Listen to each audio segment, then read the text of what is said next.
Olá, amigos. Iniciamos mais um programa Esclarecimentos Oportunos. Conosco, mais uma vez, Milton Felipelli. Tudo bem, Milton? Tudo bem. Estamos prontos aqui para o nosso programa Esclarecimentos Oportunos. Pela oportunidade, desejar aos nossos amigos ouvintes e espectadores que os bons espíritos nos ajudem sempre. Meu amigo Milton, como fazemos, gostaria de hoje atender mais um dos nossos amigos que nos encaminharam uma questão que diz o seguinte: os espíritos podem ficar vagando na casa onde moraram? Bom, primeiro de tudo, eu vou entender o que é essa palavra vagando. Vagando. Vagando é não se fixando, ficando ali, andando, passeando, né? Coelho, é do ensinamento da doutrina espírita que os espíritos, ao desencarnarem, ficam exatamente nos lugares onde conviveram.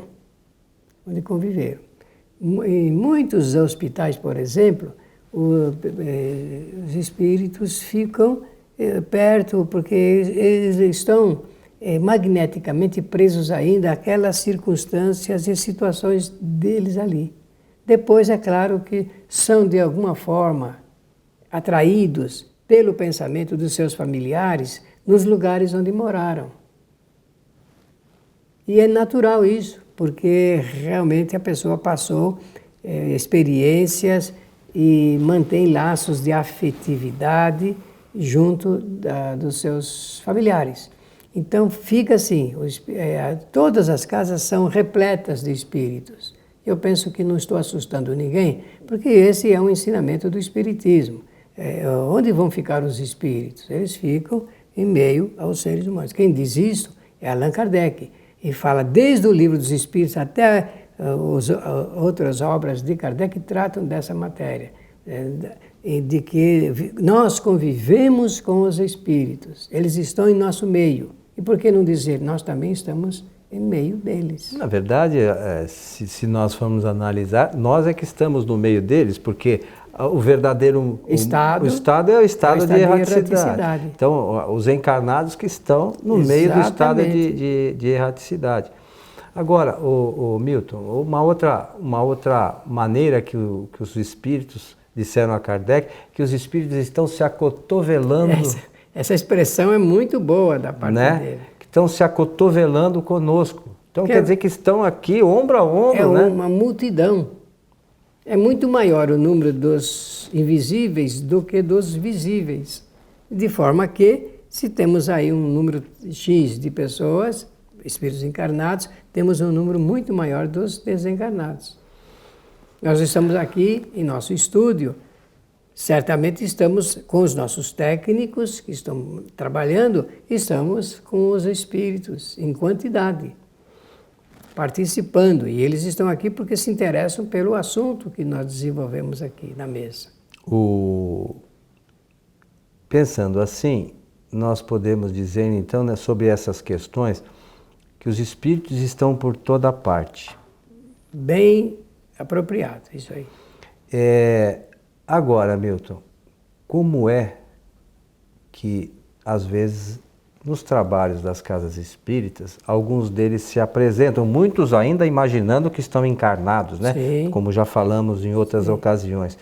Eles são trazidos para as reuniões, até para ouvir algumas coisas que estão sendo ditas, talvez para despertar sobre a nova realidade que se encontra. É isso mesmo? Isso mesmo. Agora temos que compreender o quê? Compreender o que é são trazidos, que dá a impressão que os espíritos pegam no laço, né? Não é assim que funciona. Existem algumas maneiras pelas quais os espíritos podem convidar, podem sugerir, sugestionar, podem criar um elo assim fluídico favorável, e dentro dessa favorabilidade o espírito se render e acompanhar, porque os espíritos bons deixam sempre uma sensação agradável.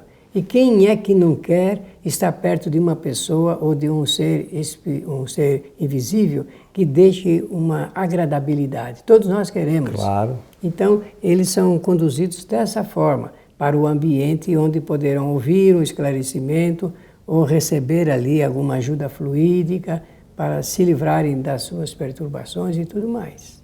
Mas essas coisas acontecem, digamos assim, um espírito que desencarna, existe um período certo para que ele tome consciência? Porque às vezes nós atendemos alguns espíritos que participaram de alguma guerra há muito tempo atrás e até agora eles estão ligados com aquilo, né? Existem depoimentos de espíritos que nos levam a datas de 300, 400 anos atrás e que eles ainda não tinham despertado para a sua nova situação. Você já mencionou num dos nossos programas anteriores que o tempo no mundo espiritual... Não existe o tempo para os espíritos desencarnados. O tempo só existe por convenção humana, por convenção do espírito encarnado. Aproveitando, Milton, lembrando dos 150 anos do livro Céu e Inferno, na segunda parte do livro, nós temos lá relatos de espíritos em diversas condições, né? Que contam suas histórias, suas aflições e tal. É bastante interessante para quem quer entender melhor isso, a leitura desse livro de Kardec. É altamente saudável, principalmente quem dirige centro espírita, médiuns, pessoas relacionadas com os trabalhos espíritas, precisam ler, precisam conhecer esses depoimentos para eliminar do pensamento fantasias que andam sendo escritas aí no meio espírita e que, ao invés de esclarecerem, acabam confundindo as pessoas. Então, lendo isso, porque essa é uma parte de orientação doutrinária, realmente a pessoa vai se sustentar em algo de mérito doutrinário que Kardec pôde compreender bem e facilitar a nossa compreensão através da leitura. Eu gosto sempre de lembrar, quando você faz algumas citações, que a doutrina espírita ela foi trazida por espíritos superiores, com espíritos que têm um conhecimento muito acima daquilo que a gente imagina por inteligência, por conhecimento. E esses espíritos, se a gente pensar, quem disse que o Consolador prometido viria foi Jesus. Foi. Tá certo? Jesus não ia destinar espíritos para falar bobagens, né? Então, na codificação, nós temos informações preciosas que nós temos que analisar com clareza e determinação. Isso mesmo. Né? Para não sermos iludidos por informações que não são verdadeiras. Por quê? Porque vai ser o nosso estado depois que nós desencarnarmos.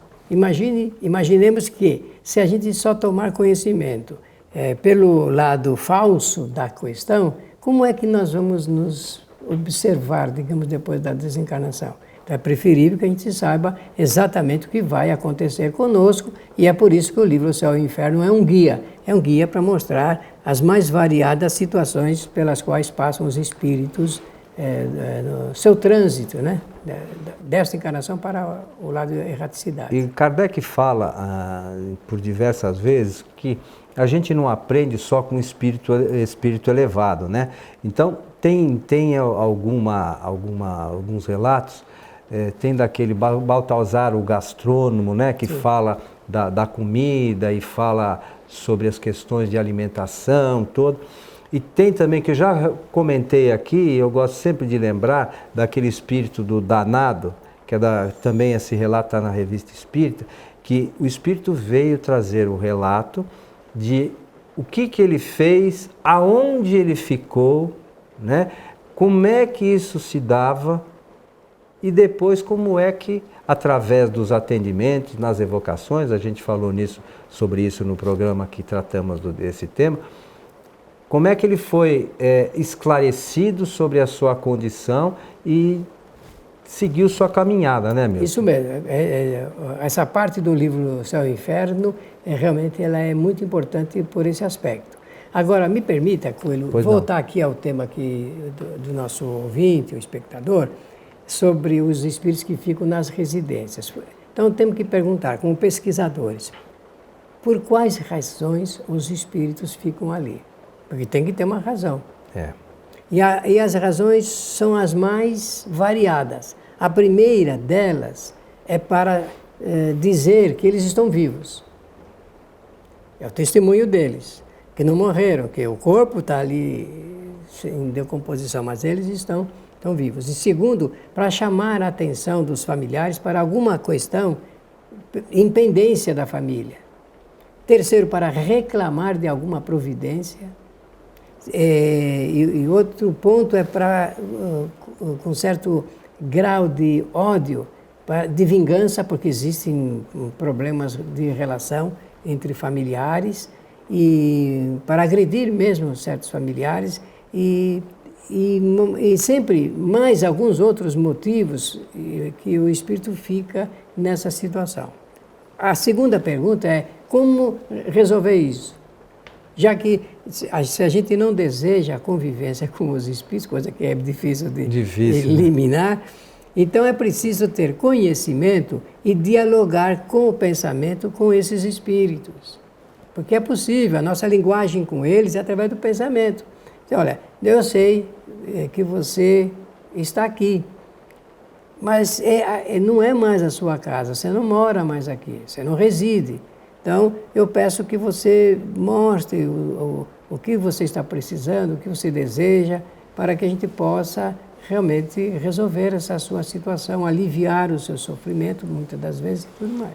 E nós vemos nos trabalhos, nos atendimentos na casa espírita, que por vezes os espíritos ficam em suas casas e eles acabam, de alguma forma, atrapalhando o ambiente doméstico e até, de alguma forma, querendo ajudar, transformando esse auxílio em obsessão para algum dos familiares.